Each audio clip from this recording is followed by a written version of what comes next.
Hey guys, welcome to another episode of 251 Designs. I'm Corey, and today we're going to be working with the Arccaptain MIG 145PRO. So it's a 110 machine. It puts out 145 amps. It is a MIG, lift TIG, and arc machine. It's very simple, very small, very easy to work with. I have the strap on here today because I'm going to be working at heights, and it's just going to be on my back. So pretty simple, only uses flux core, so this is kind of a hobbyist outdoorish machine. So with this, I get to climb a ladder and have it on my back while I'm sitting there doing it. Like I said, it is a 110 machine. It doesn't do 220 or anything like that. The flux core, it sets up just the way any other machine would, and as well as the flux core MIG part, it does the same.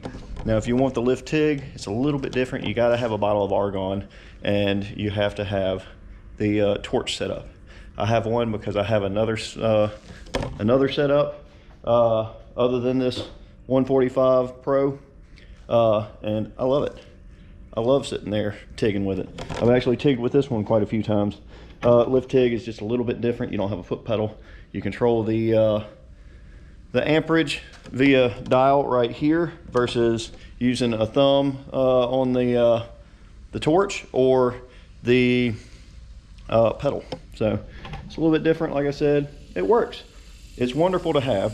Some people choose lift TIG over regular TIG for the features of it and how easy it is actually. So this machine, I can't remember how much it weighs, but it is not much at all. Since I'm going to be using two hands today because I got some little 20 gauge pieces of metal that I've got to weld up on some pipe, let's go look at what I'm doing actually, and we'll talk about it. All right, well, walking outside to my garden, chicken coop, and all that area. So I've set up this garden. I've just replanted these. They're getting a little bit too much sun. They're kind of dying off. Got to throw some water at it and put some shade over it. So I got me a big old sunshade or shade sail, however you want to say it, right there. And so I've got poles up, 1, 2, 3, and 4. So these are 2-inch boiler pipe tubes. We'll come up here.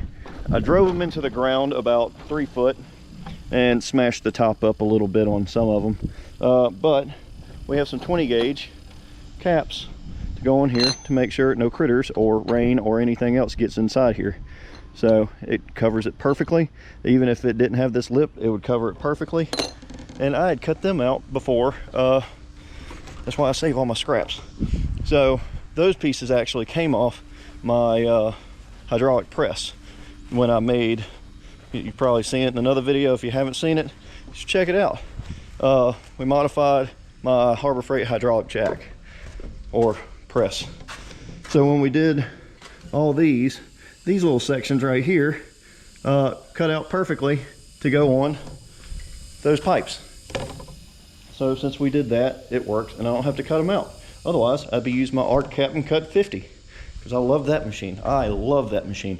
People say it uses a whole lot of different consumables and everything else. I haven't had an issue over this little thing. This thing is one of my magic tools in my arsenal of mini tools, and I love it. It works every time.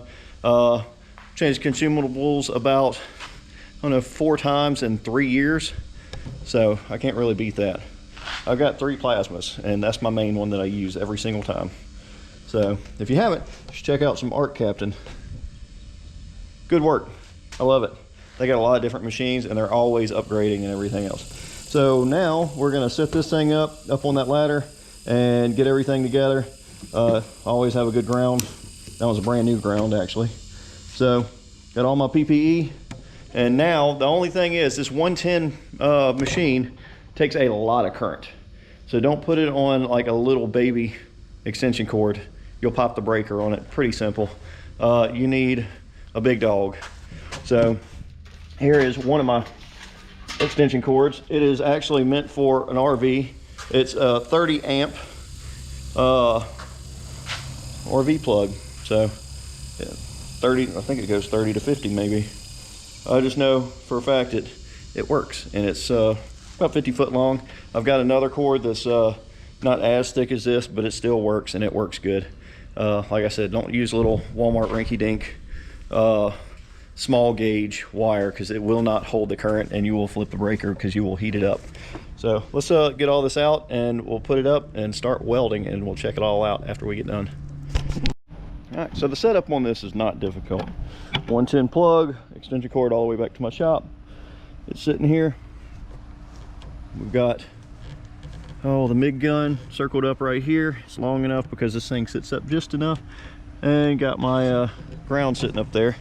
Now I just got to get up there and get y'all up there so y'all can picturesque some welding. Yeah, so I'm gonna get lathered up with some PPE, get y'all set up, and then we're gonna start throwing some wonderful dimes down. It's flux core. We can make it look pretty. I'm not a professional, so this is one of many things that I like to do, but we're gonna knock this out real quick, so let's do it.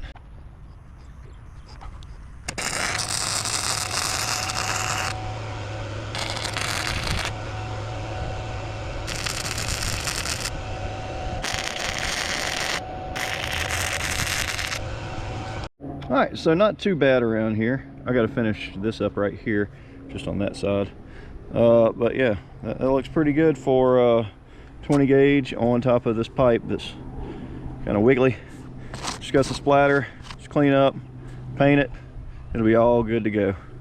So front work or outside work is pretty good.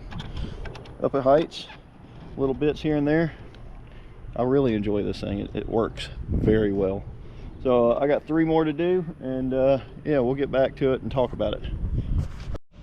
All right, so it's a new day. I got done with some other stuff for these poles, and yeah, the welder worked out fantastic.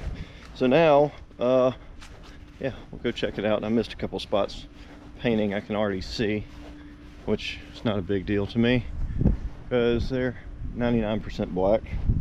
So I use oil-based like tractor paint. I love it. It goes on everything and it stays forever. Well, a couple years at least. But yeah, as you see, painting, I was in the heat and everything else. I missed a couple little spots here and there. It's no big deal. My main thing is to keep the rust from building up and making a hole. But we got our little eye hooks right here, and everything else, our garden right here, a garden area. Oh, I got these off Amazon too. They're not expensive, but you got to put them together. They come in a little box. They're pretty cool. That's why I got 6 of them. They come in like many different sizes. These are the 3x6. You can get, I think, 4x8 and stuff like that. But yeah, so now I've got to get my cloth up there, my little sail shade or sunshade, whatever you want to call it.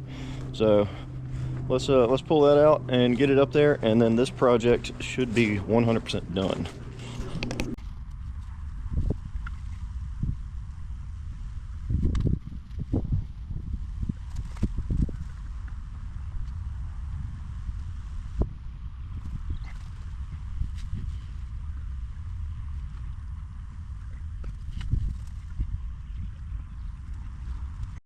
All right, well, we didn't talk too much about the welding and all that again. Up there, it's all done, all around the eye hooks, but now we got my sunshade up. So this is I think a 16x16. So it works. It doesn't cover everything, but as the sun goes around and everything else, it'll hit it in different ways, just because where the sun points, which is right there. I'm not gonna shine y'all up into it, but yeah, so I gotta water my garden a little bit, and yeah, these we just dug up. That's why they look like pure doo-doo, and they're kind of dehydrated and everything else, because we literally just dug them up and stuck them in there. They were thriving quite well. Now we got to bring them all back, but we got some zucchini over there. We had a lot more zucchini before we put these in, and we got a little fairy garden that my daughter loves. So yeah, so that was the project for this, and it worked out pretty well. So let's get inside and talk more about that welder.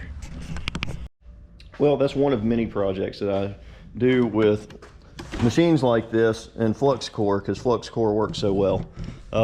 My fence behind the boards back there, it's all done with 2-inch pipe and flux core. I love it. So outdoor use, a hobbyist who doesn't care about a little bit more cleanup or anything else, and cheaper, so you don't have to deal with gas and certain more expensive machines or different style things. It works. And if you're just doing a little bit here and there, or just building like little brackets or something, like, who cares? Clean it up, get all the splatter off of it, and go from there. But yeah, the 145 Pro, I love it. It also comes with a little app that you can use to kind of control what you want to do with it, as of the different settings. You have the 3 settings right here, and then you have the dial, but you can actually control all that from an app on your phone if you wanted to. So you can control it and get it to right where you want it before you even start welding. So it works. Yeah, well, hopefully you enjoyed seeing a little bit of what that thing can do. We've got more welders and everything. I've got a junk pile right here because I've been moving stuff back and forth. Just boxes everywhere, projects everywhere. I'm redoing a trailer. I'm rebuilding a diesel. I've got this that needs to be tuned. Just so many different projects. So yeah, more fab work to come. Because yeah, with the trailer, I've got some things I want to cut off the trailer, and that's going to be the plasma. You are going to see some of that on this channel. Majority of the actual build is going to be on my other channel. It'll be at the end of this episode. Just click on both. Subscribe. Won't hurt. You'll get some new notifications of stuff that I put out. So yeah, if you like fab, if you like what is it, design, that's what this channel is all about. If you like cars and other things, well, look at the other channel, and there you go. So I want to thank you for joining in to another episode of 251 Designs, and until next time.